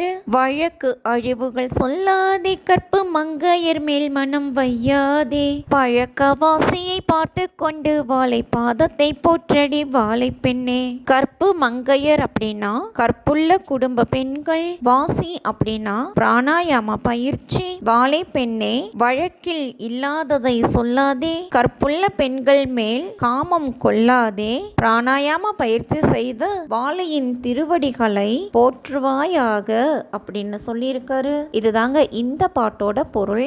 அடுத்தது பாடல் 91. கூடிய பொய்களை சொல்லாதே புள்ள கொலை களவுகள் செய்யாதே. ஆடிய பாம்பை அடியாதே இது அறிவுதான் அடி வாழை பெண்ணே. களவுகள் அப்படின்னா திருட்டுகள். பொய்கள் பலவற்றையும் கூறாதே. பொல்லாத கொலை திருட்டுகள் செய்யாதே. படமெடுத்து ஆடும் நல்ல பாம்பை அடிக்காதே. இவற்றை அறிவில் நிறுத்திக் கொள்வாயாக அப்படின்னு சொல்லியிருக்காரு. இதுதாங்க இந்த பாட்டோட பொருள். இப்போ நம்ம பார்க்க போற பாடல் 92. காரியனாகினும் வீரியம் பேசவும் காணாதென்று அவை சொன்னாலே, பாரினில் வம்புகள் செய்யாதே புலி பழம் போல் உதிர்ந்து விழுந்தானே. காரியம் அப்படின்னா செயல், வீரியம் அப்படின்னா வாய்ஜாலம், பார் அப்படின்னா உலகம். ஒரு செயலை செய்வதில் கவனம் செலுத்தாமல் செய்ய முடியும் என்று வீரியத்தை மட்டும் பேசாதே. இவ்வாறு ஔவையார் கூறியதை கேட்பாயாக. உலகில் வம்புகள் செய்து யாரையும் பகைத்துக் கொள்ளாதே. இவ்வாறு செய்பவர்கள் புளியும் பழத்தில் ஒட்டியிருந்த ஓடு கழன்று விழுவது போல் உடல் விழ இறப்பார்கள் அப்படின்னு சொல்லியிருக்காரு. இதுதாங்க இந்த பாட்டோட பொருள். அடுத்தது பாடல் 93. காசார்கள் பகை செய்யாதே, நடுக்காட்டு புலி முன்னே நில்லாதே, தேசாந்திரங்களும் செல்லாதே, மாய்கை தேவடியால் தனம் பண்ணாதே. காசார்கள் அப்படின்னா செல்வம் படைத்தவர்கள், மாய்கை அப்படின்னா மாயம், செல்வம் படைத்தவர்களிடம் பகை கொள்ளாதே, நடுக்காட்டில் புலிக்கு முன் நிற்காதே, தேசங்களுக்கு தனித்து போகாதே, விலைமகளிர் போல் நடந்து மாயம் செய்யாதே அப்படின்னு சொல்லியிருக்காரு. இதுதாங்க இந்த பாட்டோட பொருள். அடுத்தது பாடல் 94. தன் வீடு இருக்க அசல் வீடு போகாதே, தாயார் தகப்பனை வையாதே, உன் வீட்டுக்குள்ளேயே யுகம் இருக்கையில் ஓடி திரிகிறாய் வாழை பெண்ணே. வீடு அப்படின்னு இங்க மனைவியை சொல்லியிருக்காருங்க. அசல் வீடு அப்படிங்கிறது பிறன் மனைவி. வாழை பெண்ணே, தன் மனைவி இருக்கும் போது பிறன் மனைவியிடம் செல்லாதே, தாய் தந்தையரை வையாதே, உன் உடலுக்குள்ளேயே இறைவனை காண வழி இருக்கும் போது அதை விட்டு பல இடங்களிலும் ஓடி திரியாதே அப்படின்னு சொல்லியிருக்காரு. இதுதாங்க இந்த பாட்டோட பொருள். அடுத்தது பாடல் 95. சாதி பேதங்கள் சொல்லுகிறீர், தெய்வம் தான் என்றொரு உடல் பேதம் உண்டோ, ஓதிய பாலதில் ஒன்றாகி அதிலே உற்பத்தினை தயிர் மோராச்சு. சாதி பேதங்கள் அப்படின்னா சாதி வேறுபாடுகள். சாதி வேறுபாடு பேசுகிறீர்களே, ஓர் உடம்பில் உள்ள இறைவன் வேறு சாதி உடம்பில் இருக்காமல் போவானா? பாலினுள் இருக்கும் சக்தியே விரிந்து நெய் தயிர் மோர் என பிரிகிறது. அதுபோல் தெய்வமும் ஒன்றுதான், அது பற்பல வடிவங்களில் காட்சியளிக்கிறது அப்படின்னு சொல்லியிருக்காரு. இதுதாங்க இந்த பாட்டோட பொருள். அடுத்தது பாடல் 96. காலோடு முண்டிடு பூனையும் உண்டது, மேலாக காணவும் காண்பதில்லை, மேலந்த ஆசையை தள்ளிவிட்டு உள்ளத்தில் வேண்டி பூசையை செய்திடுங்கள். பூசை அப்படின்னா வழிபாடு. பாலுக்கு காவலாக இருந்து அதனை பூனையும் குடித்திட செய்யாதே. இந்த இருவகை உணர்வு கொள்ளாதே, மேம்போக்காக எதுவும் செய்யாதே, மேலுக்கு வரும் ஆசைகளை தள்ளிவிட்டு உள்ளத்தில் சேர்ந்து பூசை செய்வீராக அப்படின்னு சொல்லியிருக்காரு. இதுதாங்க இந்த பாட்டோட பொருள்.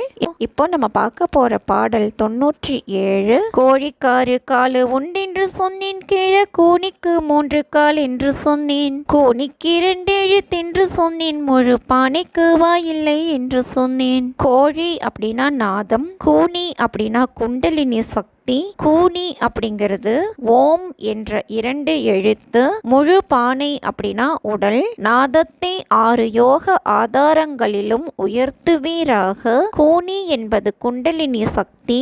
இதற்கு இடக்கலை பிங்களை சுழுமுனை ஆகிய 3 நாடிகளும் கால் போன்று உதவும். ஓம் என்ற வரிவடிவில் எழுதப்படும் 2ஆகிய எழுத்தால் குண்டலினியை எழுப்புவீராக. உடல் முழுதும் உள்ள 9 வாயில்களையும் உணர்விலிருந்து விலக்கி நிற்குமாறு கூறினேன் அப்படின்னு சொல்லியிருக்காரு. இதுதாங்க இந்த பாட்டோட பொருள். அடுத்தது பாடல் 98. ஆட்டுக்கு 2 கால் என்று சொன்னேன், நம் மானைக்கு பானைக்கு நிற்கும் மேல் சூழ், மாட்டுக்கு காலில்லை என்று சொன்னேன், கதை வகையை சொல்லடி வாழை பெண்ணே. ஆடு அப்படின்னா மணிப்பூரகம், இது யோக ஆதாரத்தின் சின்னம். கால் அப்படின்னா காற்று, 2 அப்படிங்கிறது இடம் வளம், ஆணை அப்படின்னா விசுத்தி என்னும் யோக ஆதாரம், மாடு அப்படிங்கிறது ஆன்மா. வாழை பெண்ணே, மூலாதாரம் வரை மூச்சு செல்ல புகுவதும் உண்டு, மணிப்பூரகத்தில் மூச்சு பயிற்சி இடம் வளமாக மாறுவதும் உண்டு, விசுத்தி என்னும் யோக ஆதாரத்துக்கு மேல் யோக முயற்சி திரளும். ஆன்மா இங்கு மாடாக உருவகப்படுத்தப்பட்டது, இதை காற்றால் உணர முடியாது என உணர்வீராக அப்படின்னு சொல்லியிருக்காரு. இதுதாங்க இந்த பாட்டோட பொருள். அடுத்தது பாடல் 99. கோயிலும் மாடும் பறித்தவனும் கன்றி கூற்றுமை கற்று இருந்தவனும் வாயில்லா குதிரை கண்டவனும் மாட்டு வகை தெரியுமோ வாழை பெண்ணே. கோவில் அப்படின்னா உடல், மாடு அப்படின்னா ஆன்மா, பறித்தவன் அப்படின்னா தனிமைப்படுத்தியவன், கூற்று அப்படின்னா யமன், வாயில்லா குதிரை அப்படின்னா பிராணாயாமம் என்னும் மூச்சு பயிற்சி. வாழை பெண்ணே, கோயிலாகிய வீட்டில் ஆன்மாவை பார்த்து அதை தனிமைப்படுத்தியவனும் வஞ்சகமாக வந்த யமனை விலக்கியவனும் கடிவாளம் இல்லாத குதிரையான பிராணாயாம பயிற்சி செய்பவனும் வேறு வேறு ஆன்ம சக்தி உடையவர்கள் என வகையறிந்து கொள்வீராக அப்படின்னு சொல்லியிருக்காரு. இதுதாங்க இந்த பாட்டோட பொருள். அடுத்தது பாடல் 100. இத்தனை சாத்திரம் தாம் படித்தோர் செத்தார் என்றால் உலகத்தோர் தாம் சிரிப்பார். செத்து போய் கூட கலக்க வேண்டும், அவன் தேவர்களுடனே சேர வேண்டும். கலக்க வேண்டும் அப்படின்னா இறைவனுடன் ஒன்றுபட வேண்டும். உலகம் அப்படின்னா உலக மக்கள். பல்வேறு சாத்திரங்கள் படித்தவர்களும் இறந்து போவார்கள் என்றால் உலகம் சிரிக்கும். இறந்த பின்பும் கூட நல் வினையால் இறைவனை சேர முடியும் அல்லது தேவர்களாக முடியும். சாகா கல்வியை கற்றவனே உயர்ந்தவன் ஆவான் அப்படின்னு சொல்லியிருக்காரு. இதுதாங்க இந்த பாட்டோட பொருள். அடுத்தது பாடல் 101. உற்றது சொன்னக்கால் அற்றது பொருந்தும் உண்ட உலகத்தில் அவ்வை சொன்னால் அற்றது பொருந்தும் உற்றது சொன்னவன் அவனே குருவடி வாழை பெண்ணே. ஒற்றது அப்படின்னா தனக்கு நேர்ந்தது, அற்றது அப்படின்னா கூறாதது. வாழை பெண்ணே, தனக்கு என்ன நேர்ந்தது என்று கூறினால் அதன் மூலம் கூறாததும் விளங்கும். இவ்வாறு அவ்வை கூறினால் இப்படி நடந்து கொள்பவனே குரு வடிவமானவன் அப்படின்னு சொல்லியிருக்காரு. இதுதாங்க இந்த பாட்டோட பொருள். இப்போ நம்ம பார்க்க போற பாடல் 102. பூரண நிற்கும் நிலையறியான் வெகு பொய் சொல்வான், கோடி மந்திரம் சொல்வான், காரண குரு அவனும் அல்ல இவன் காரிய குரு பொருள் பறிப்பான். பூரணம் அப்படின்னா இறைவன், காரிய குரு அப்படின்னா போலி குரு. எண்ணற்ற மந்திரங்களை கற்றாலும் பொய் சொல்பவனுக்கு பரிபூரணமாகிய இறைவன் உடலில் நிற்கும் நிலை தெரியாது. இத்தகையவன் ஒன்றை உருவாக்கும் காரண குரு அல்ல, மக்களிடம் ஏமாற்றி பொருள் பறிக்கும் பொய்யான குரு ஆவான் அப்படின்னு சொல்லியிருக்காரு. இதுதாங்க இந்த பாட்டோட பொருள். அடுத்தது பாடல் 103. எல்லாம் அறிந்தவர் என்று சொல்லி இந்த பூமியிலே முழு ஞானி என்று உல்லாசமாக வயிறு பிழைக்கவே ஓடி திரிகிறார் வாழை பெண்ணே. உல்லாசமாக அப்படின்னா இன்பமாக. வாழை பெண்ணே, இவ்வுலகில் சிலர் தாம் அனைத்தும் அறிந்தவர் என்றும் முற்றும் கற்ற ஞானி என்றும் கூறிக்கொண்டு எளிதாக வயிறு பிழைக்க பலர் திரிகிறார்கள் அப்படின்னு சொல்லியிருக்காரு. இதுதாங்க இந்த பாட்டோட பொருள். அடுத்தது பாடல் 104. ஆதி வாழை பெரிதானாலும் அவள் அக்கால் பெரிதோ சிவன் பெரிதோ, நாதி வாழை பெரிதானாலும் அவள் நாயகன் அல்ல சிவம் பெரிது. ஆதி வாழை அப்படின்னா குண்டலினி சக்தி, அக்கால் அப்படின்னா பராசக்தி, நாதி அப்படின்னா தலைவி, நாயகன் அப்படின்னா தலைவன் அதாவது சிவபெருமான். குண்டலினி சக்தி பெரியவள் என்றாலும் அவளுடைய அக்கால் பராசக்தியே பெரியவள். அவளை விடவும் சிவம் பெரிதா இல்லையா? எங்கும் சக்தி வடிவாய் உலவுபவள் பெரியவளே, ஆனாலும் அவள் தலைவனை விட பெரியவள் அல்ல. எனவே சிவமே பெரியது அப்படின்னு சொல்லியிருக்காரு. இதுதாங்க இந்த பாட்டோட பொருள். அடுத்தது பாடல் 105. ஆயுசு கொடுப்பால் நீரிழிவு முதல் அண்டது மற்றவை ஆதி எல்லாம் பேயும் பறந்திடும் பில்லி வினாடியில் பத்தினி வாழை பெண் பேரை சொன்னாள். ஆயுசு அப்படின்னா வாழ்நாள், வியாதி அப்படின்னா நோய். வாழை பெண்ணானவள் வாழ்நாள் கொடுப்பாள், நீரிழிவு முதலிய நோய் வராமல் காப்பாள். அவளுடைய பெயரை சொன்ன வினாடியிலேயே பேய், பில்லி, சூனியம் முதலியன பறந்து விடும் அப்படின்னு சொல்லியிருக்காரு. இதுதாங்க இந்த பாட்டோட பொருள். அடுத்தது பாடல் 106. நித்திரை தன்னிலும் வீற்றிருப்பாள், எந்த நேரத்திலும் வாளை முன்னிருப்பாள், சத்துரு வந்தாலும் தள்ளி வைப்பாள், வாளை உற்ற காலனையும் தான் உதைப்பாள். நித்திரை அப்படின்னா உறக்கம், சத்துரு அப்படின்னா பகை, காலன் அப்படின்னா யமன். வாழை பெண்ணானவள் நாம் தூங்கும் போதும் நம்மை காக்க விழித்திருப்பாள், எந்த நேரத்திலும் முன்னால் இருப்பாள், பகை வந்தாலும் தள்ளி வைப்பாள், யமன் வந்தாலும் உதைப்பாள் அப்படின்னு சொல்லியிருக்காரு. இதுதாங்க இந்த பாட்டோட பொருள். இப்போ நம்ம பார்க்க போற பாடல் 107. பல்லாயிரம் கோடி அண்டம் முதல் 14 புவனமும் மூர்த்தி முதல் எல்லாம் தானாய் படைத்தவளாம் வாழை எள்ளுக்குள் என்னை போல் நின்றவளாம். அண்டம் புவனம் அப்படிங்கறதெல்லாம் உலகத்தினுடைய பெயர்கள் தாங்க. பல்லாயிரம் கோடி உலகங்கள் படைத்தவளாம், உடம்பில் 14 உலகங்களின் மூர்த்தியை வைத்தவளாம், அனைத்தையும் தானே படைத்தவளாம், அந்த வாழை எனும் சக்தி எள்ளுக்குள் என்னை போல் இருப்பவளாம் அப்படின்னு சொல்லியிருக்காரு. இதுதாங்க இந்த பாட்டோட பொருள். அடுத்தது பாடல் 108. தேசம் புகழ்ந்திடும் வாழைக்கும் இத்தமிழ் செய்ய எனக்கு உபதேசம் செய்தால் நேசவான் வீர பெருமாள் குருசாமி நீல்பதம் போற்றி கொண்டாடுங்கடி. தேசம் அப்படின்னா நாடு, நீல்பதம் அப்படின்னா பெருமைக்குரிய திருவடி. அனைத்து நாட்டினரும் புகழும் வாழையானவள் தமிழில் நூல் இயற்ற எனக்கு உபதேசம் செய்தால் அன்பான வீரபெருமாள் என்னும் குருசாமி பெருமைக்குரிய திருவடிகளை போற்றுவீராக அப்படின்னு சொல்லியிருக்காரு. இதுதாங்க இந்த பாட்டோட பொருள். அடுத்தது பாடல் 109. 6 படைப்புகள் வீடு கடை சுத்திர 5 எழுத்துக்கும் வகையறிந்து கூறுமுயர் வல்லவேந்திரன் துறை வள்ளல் கொற்றவன் வாழ கொண்டாடுங்கடி.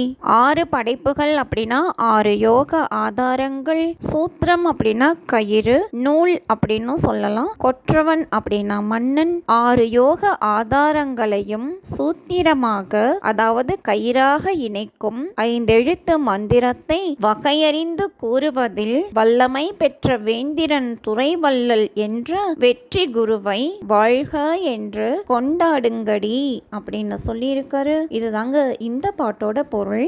அடுத்தது பாடல் 110. ஆடுங்கள் பெண்டுகள் எல்லோரும் அந்த அன்பான கொங்கணர் சொன்ன தமிழ் பாடுங்கள் சித்தர்கள் எல்லோரும் வாழை பாரத்தை போற்றி கொண்டாடுங்கடி.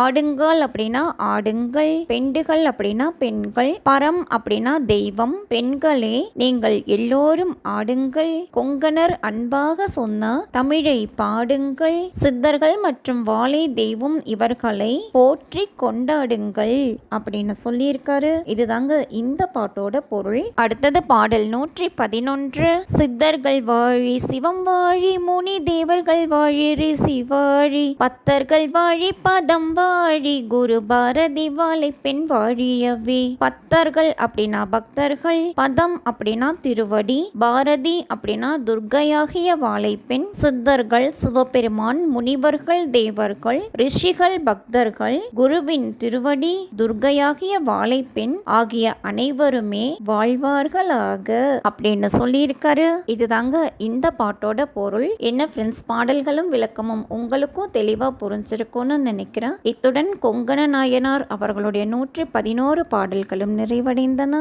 அவருடைய அருள் ஆசிகள் நம் அனைவருக்கும் பரிபூரணமாக கிடைக்க வேண்டுகிறேன். இந்த பாடல்களுக்கு மூலமும் உரையும் எழுதிய உரை ஆசிரியரும் இள முனைவரும் ஆன தமிழ் பிரியன் அவர்களுக்கும் என்னுடைய பாதம் பணிந்த வணக்கங்கள். மீண்டும் ஒரு சித்தர்கள் பாடல்கள் மற்றும் அதற்கான விளக்கம் பற்றின வீடியோக்கள்ல சந்திக்கலாம். தேங்க்யூ.